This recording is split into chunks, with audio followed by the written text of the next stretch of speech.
A graça e a paz de nosso Senhor e Salvador Jesus Cristo seja com você e toda a sua família. Mais uma vez quero agradecer a sua participação aqui no canal e também pelas vossas orações por mim e por toda a minha família. Se inscreva no canal, ative o sininho, clique no gostei, deixe nos comentários um amém, um aleluia, um glória a Deus. Esta simples ação permite que você também leve a palavra do Senhor a outras pessoas interessadas, porque assim o YouTube sugere esse vídeo a outras pessoas. Assista umas 3 vezes, em dias alternados, quando você tiver tempo, para você assimilar bem o conteúdo da lição e assim você poder dar aula na escola dominical ou levar para outras pessoas também interessadas em aprender a palavra do Senhor.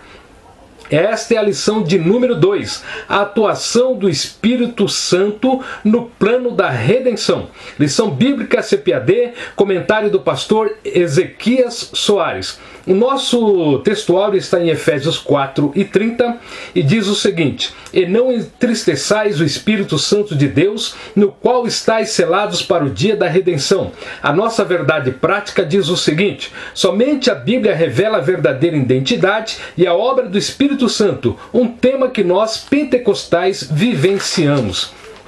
A nossa leitura bíblica em classe está em João 14, 16 ao 18 e 26 e também 16 e 14. João 14: E eu rogarei ao Pai, e Ele vos dará outro Consolador, para que fique convosco para sempre. O Espírito da verdade, que o mundo não pode receber, porque não o vê, nem o conhece, mas vós o conheceis, porque habita convosco e estará em vós. Não vos deixarei órfãos, voltarei para vós. Mas aquele Consolador, o Espírito Santo, que o Pai enviará em meu nome, vos ensinará todas as coisas, e vos fará lembrar de tudo quanto vos tenho dito. E João 16 e 14: Ele me glorificará, porque há de receber do que é meu, e vou-lo há de anunciar. É necessário ler a palavra do Senhor, porque o comentário bíblico ele é baseado na Bíblia Sagrada. Meus amados irmãos, de tempos em tempos, a igreja ela vai se esquecendo da pessoa do Espírito Santo e ela vai se distanciando das verdades bíblicas e acaba criando metodologias humanas, planejamentos e coisas que o homem prepara para poder evangelizar, para poder louvar, para poder fazer a obra do Senhor. Mas quem dá o impulso para realizar de feita a obra do Senhor é o Espírito Santo de Deus. Então é necessário que a igreja não pare de buscar o Espírito Santo, não pare de almejar o Espírito Santo trabalhando na sua vida. E isso aconteceu na história da igreja nos períodos antigos, também no período médio, também no período moderno e também no período contemporâneo. Isso ocorreu.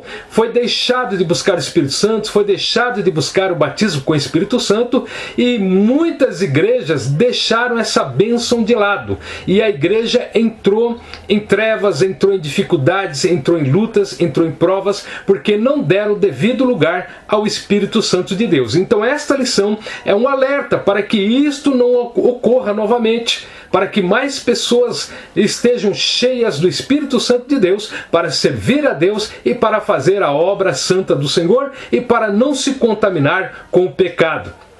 O nosso primeiro tópico diz o seguinte: o Espírito Santo como promessa. O Espírito Santo é uma promessa de Cristo, é uma promessa de Deus. O Espírito Santo, no Antigo Testamento, ele vinha, o profeta, o rei, o sacerdote, realizava a obra que tinha que realizar e depois o Espírito Santo retornava para o Pai. Mas depois de Atos 2, o Espírito Santo foi derramado para ficar no seio da igreja. E todos têm direito a esta bênção maravilhosa. De acordo com Romanos capítulo 1, versículo 3, diz a palavra do Senhor: Paulo, servo de Jesus Cristo, chamado para ser apóstolo, separado para o Evangelho de Deus, que ele antes havia prometido pelos seus profetas nas Sagradas Escrituras, acerca do seu filho que nasceu da descendência de Davi, segundo a carne. Então é uma promessa que já vem desde o Antigo Testamento para cada um de nós. A promessa messiânica, ela é uma promessa de Deus. Isso nós podemos ver também em Isaías 32, 42:15, até que se derrame sobre vós o Espírito lá do alto, e o deserto se torne em campo fértil, e o campo fértil seja reputado por um bosque. Então, para que a igreja realize a obra do Senhor de uma maneira maravilhosa, é necessário a operação do Espírito Santo de Deus nessa igreja. Também em Isaías 42:1 e 2 está escrito: eis que o meu servo a quem sustenho, o meu escolhido, em quem se compraz a minha alma, pus o meu espírito sobre ele, e ele trará justiça às nações. Não clamará, não se exaltará, nem fará ouvir a sua voz na rua. Também em Isaías 61:1, o Espírito do Senhor Deus está sobre mim, porque o Senhor me ungiu para pregar boas novas aos mansos. Então, desde o Antigo Testamento, já havia uma promessa de que o Espírito Santo estaria conosco, de que o Espírito Santo seria derramado sobre a sua igreja. E isto se cumpriu em Mateus capítulo 12 e versículo 18. No Novo Testamento, esta verdade, esta promessa, ela é cumprida para a igreja do Senhor. Mateus 12:18 diz o seguinte: eis que o meu servo que escolhi, o meu amado, em quem a minha alma se compraz, porei sobre ele o meu espírito, e ele anunciará aos gentios o juízo. Também nós podemos ver em Lucas 4:18, até o 21, que diz o seguinte: o Espírito do Senhor está sobre mim, porquanto me ungiu para anunciar boas novas aos pobres, enviou-me para proclamar libertação aos cativos e restauração da vista aos cegos, para pôr em liberdade os oprimidos e para proclamar o ano aceitável do Senhor. E fechando o livro, devolveu-o ao assistente e sentou-se, e os olhos de todos na sinagoga estavam fitos nele. Então começou a dizer-lhes: hoje se cumpriu esta escritura aos vossos ouvidos. Jesus Cristo, quando fez a leitura na sinagoga, ele citou esta promessa que o Espírito Santo de Deus estava sobre ele. Então, o Espírito Santo na antiga aliança, nós vimos que era uma promessa, o seu derramamento, o seu envio, a sua operação na igreja do Senhor, que ainda era um mistério, mas o Espírito Santo de Deus já era uma promessa. E o Espírito Santo na antiga aliança, ele já tinha a sua atuação. Por exemplo, ela capacitava as pessoas para obras específicas, como aqueles 2 trabalhadores que fizeram o tabernáculo, aqueles que trabalharam também no templo. Também era para os reis, ele atuava na vida dos reis, também atuava na vida dos sacerdotes, e também atuava na vida dos profetas e também dos juízes. Eles recebiam o Espírito Santo de Deus para poder trabalhar na obra do Senhor, na nação de Israel, na congregação de Israel, fazendo a obra do Senhor. E ali ele atuava, preparava esses homens e muitas vezes algumas mulheres para profetizar, também para revelar, também para realizar milagres, e também para governar, e também para trabalhar e para guerrear. Então o Espírito Santo preparava aquele povo para que ele fizesse e realizasse a obra do Senhor. Hoje não é diferente nos tempos de hoje. Nós precisamos do Espírito Santo para evangelizar, para visitar, para fazer a obra do Senhor, para glorificar, para exaltar o nome do Senhor. Em todos os trabalhos espirituais é necessário o Espírito Santo de Deus. O Espírito Santo também, ele era uma promessa de ser o nosso Consolador. Estava associada à volta de Jesus ao Pai e à sua morte expiatória na cruz, como nós vamos ver em João 16 e versículo 7. Todavia, digo-vos a verdade, convém-vos que eu vá, pois se eu não for, o ajudador não virá a vós, mas se eu for, vô-lo enviarei. Glórias a Deus. Jesus Cristo morreu na cruz do Calvário, Jesus Cristo entregou a sua própria vida para que o Espírito Santo esteja conosco para sempre. Graças a Deus por essa verdade. Hoje a igreja ela é governada pelo Espírito Santo. O Espírito Santo que escolhe os ministros do Evangelho, é o Espírito Santo que escolhe os trabalhadores do Evangelho, é o Espírito Santo que dá a palavra de ensino à igreja, é o Espírito Santo que inspira o pregador, é o Espírito Santo que move todas as coisas na igreja. Por isso o Espírito Santo foi nos dado como um auxiliador e como ajudador para que a igreja do Senhor vá de vento em popa. O Espírito Santo ele move a evangelização. É impossível evangelizar sem o Espírito Santo. Porque quando se evangeliza sem o Espírito Santo, a obra do Senhor, ela pode até atrair muitas pessoas. Pode ter até um aglomerado de gente. Pode ter uma multidão de pessoas. Mas salvos realmente não existe. Porque não é o Espírito Santo que está fazendo a obra. Mas é o homem. Ou são as pessoas. Ou é algum planejamento humano. Mas é um aglomerado de gente, mas não tem pessoas salvas. Por isso é o Espírito Santo que convence o homem do seu pecado, da sua miséria e que ele precisa ser salvo. O Espírito Santo santifica a igreja quanto à volta de Cristo. Ele prepara a igreja para o dia do arrebatamento, ele restaura a igreja para ouvir a última trombeta e ele prepara cada um dos crentes para, quando Jesus voltar, ser arrebatado e ser transformado num corpo de glória. Você precisa do Espírito Santo na sua vida. O Espírito Santo precisa estar morando dentro do seu coração. O Espírito Santo, ele também consola e ele ensina. Ele é o consolador, é aquele que nos momentos de lutas, de prova, de dificuldade, de problemas, de perseguições, é ele que consola o povo de Deus, que consola a igreja de Cristo. É o Espírito Santo que é o consolador e é o ensinador. É aquele que também ensina a igreja naquilo que deve fazer, naquilo que deve falar e naquilo que deve realizar para a glória de Deus. O consolador, ele também é o Espírito Santo de Deus. O termo grego paracleto, ele tem duas designações. A primeira é para, que significa ao lado de ou próximo de. E a segunda é kaleo, que significa chamar ou convocar. Portanto, a palavra paracleto, ela significa defensor, ajudador, advogado, intercessor, auxiliador. Então este é o papel do Espírito Santo. Então o Espírito Santo nos ajuda, nos auxilia, ele é o nosso advogado, é aquele que nos toma pela mão direita e nos leva para nós seguirmos adiante. E a palavra paracleto no grego, no Novo Testamento, aparece 5 vezes no Novo Testamento e 4 vezes refere-se ao Espírito Santo e 1 vez refere-se ao Senhor Jesus Cristo. Portanto, você tem que ter esse ajudador na sua vida. O Espírito Santo foi dado por Cristo para auxiliar a sua vida. Peça ao Pai que Ele te dará o Espírito Santo para habitar na sua vida.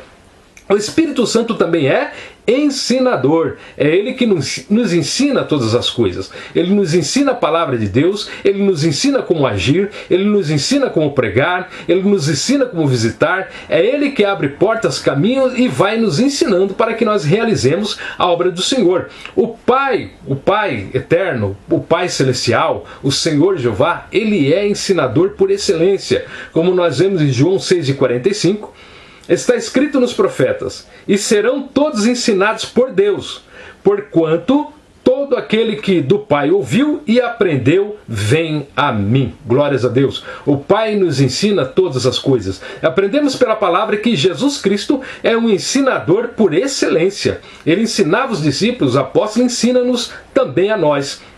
Mateus 4:23 nos diz o seguinte: e percorria Jesus toda a Galiléia, ensinando nas sinagogas, pregando o evangelho do reino e curando todas as doenças e enfermidades entre o povo. Que tal nós aprendermos com Jesus? Eu e você precisamos aprender cada dia mais com Jesus Cristo. Também Mateus 7:29, porque as ensinava como tendo autoridade e não como os escribas. Jesus Cristo é o grande ensinador. E o Espírito Santo de Deus também é um ensinador. A terceira pessoa divina da Trindade também ensina, conforme nós vemos em João 14:26. Mas o ajudador, o Espírito Santo, a quem o Pai enviará em meu nome, esse vos ensinará todas as coisas e vos fará lembrar de tudo quanto eu vos tenho dito. Glórias a Deus, que o Espírito Santo nos ensina, nos orienta e não nos deixa perdidos na vida espiritual.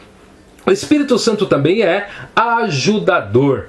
O Espírito Santo ajuda nas lutas e nas provas e tentações do dia a dia. O Espírito Santo ajuda na jornada espiritual que nós temos até chegar ao céu. O Espírito Santo ajuda nas nossas fraquezas, nas nossas falhas, aonde nós não conseguimos mais. O Espírito Santo ajuda a lembrar as Escrituras sagradas. Portanto, se encha do Espírito Santo, busque o Espírito Santo e ame o Espírito Santo, para que você possa ter um ensinador, um ajudador, um advogado fiel morando no seu interior. O Espírito Santo, ele reprova e ele convence o mundo do pecado, da justiça e do juízo. O Espírito Santo convence do pecado. O Espírito Santo, ele convence da incredulidade. O Espírito Santo, ele convence da miséria espiritual. Este mundo, ele anda indo para a ribanceira, indo para o abismo. Esse mundo está caminhando para o inferno. As pessoas não têm limite para pecar. As pessoas não têm limite para murmurar. As pessoas não têm limite para fazer a vontade da carne. As pessoas são usadas pelo maligno. Então é necessário que a igreja atue na unção do Espírito de Deus, na direção do Espírito de Deus, para que a obra do Senhor tenha sucesso, seja bem sucedida. Por isso nós precisamos do Espírito Santo, que ele convence o homem do seu pecado, da sua incredulidade, da sua miséria espiritual. O Espírito Santo também convence o mundo da justiça. Há uma justiça. Deus, ele é justo. Há um dia que aqueles que não receberam a Jesus como Salvador serão condenados com o diabo e seus anjos. Haverá um dia, o dia do juízo final, aonde que o que fizemos de mal neste mundo será julgado. Todos aqueles que não receberam a Jesus Cristo como Salvador. O dia do juízo final. Então, o Espírito Santo convence da justiça. O Espírito convence da justiça de Cristo, que ela é sincera, que ela é verdadeira e que ela é fiel. Jesus Cristo pagou os nossos pecados na cruz do Calvário. Jesus Cristo morreu no Calvário no nosso lugar. Aquilo que seria para nós o sofrimento e o castigo, o próprio Jesus Cristo carregou no seu corpo para que nós não sofrêssemos no dia do juízo final. Então Deus, ele é justo, e a justiça de Deus, ela pode ser, Deus, ela é longânimo, mas ele um dia ele é justo e a sua justiça será cobrada em cima dos ímpios, dos infiéis, dos incrédulos e daqueles que não receberam a Jesus Cristo como Salvador. O Espírito também convence o mundo do juízo. Nossos pecados foram julgados em Cristo. Nossos pecados foram pagados por Cristo. Os nossos pecados foram anulados quando Cristo morreu na cruz do Calvário. Agora, quem não recebe Jesus Cristo como seu Senhor e como seu Salvador, este não tem o Espírito Santo de Deus, porque ele recusou o sangue de Cristo, recusou o sacrifício de Cristo, recusou a morte de Cristo e assim também recusou o Espírito Santo de Deus. Então ele será julgado e condenado no dia do julgamento final. Então é necessário que nós tenhamos o Espírito Santo de Deus na nossa vida, para que ele nos ajude, para que ele seja o nosso advogado, para que nós possamos fazer a obra do Senhor, para que nós possamos ter uma vida de santidade, para que ele nos ensine a cada dia, para que ele nos oriente nos momentos difíceis, para que ele esteja conosco em todo o tempo. O Espírito Santo nos ensina a ter uma vida de oração, nos ensina a ter uma vida de louvor, nos ensina a ter uma vida de santificação, nos ensina a ter uma vida de trabalho, de serviço. Somente o Espírito Santo tem poder para nos regenerar, para nos purificar e para nos santificar e para revelar a verdade de Cristo Jesus em nossos corações. Que o Espírito Santo abençoe a sua vida, te dê graça, te dê força, te dê ânimo e te dirija em todas as suas vidas e que seja o seu auxiliador, o seu advogado e o seu ajudador. Glórias a Deus por terminarmos mais uma videoaula e pela palavra do Senhor que dura para sempre. Assista mais umas 3 vezes para você poder assimilar bem o conteúdo da lição. Nos dias que você estiver de folga, nos dias que alternados, no dia que você tiver tempo, você assimilando bem a palavra do Senhor, você poderá pregar melhor, você poderá ensinar melhor na escola dominical e você poderá também falar da palavra do Senhor com outras pessoas. Se inscreva no canal, ative o sininho, clique no gostei, deixe aí o seu comentário, porque assim o YouTube sugere este vídeo a outras pessoas interessadas e você também é um instrumento levando a palavra do Senhor a outras pessoas. A próxima lição é a de número 3. Não perca, estaremos aqui aguardando você novamente assistindo esta videoaula. E não perca esta aula, esteja conosco e você será grandemente abençoado. A próxima lição vai falar sobre o batismo no Espírito Santo. Deus abençoe a sua casa, Deus abençoe a sua família, Deus abençoe a sua vida. Tenha um ano de bênção e de vitória, hoje e sempre.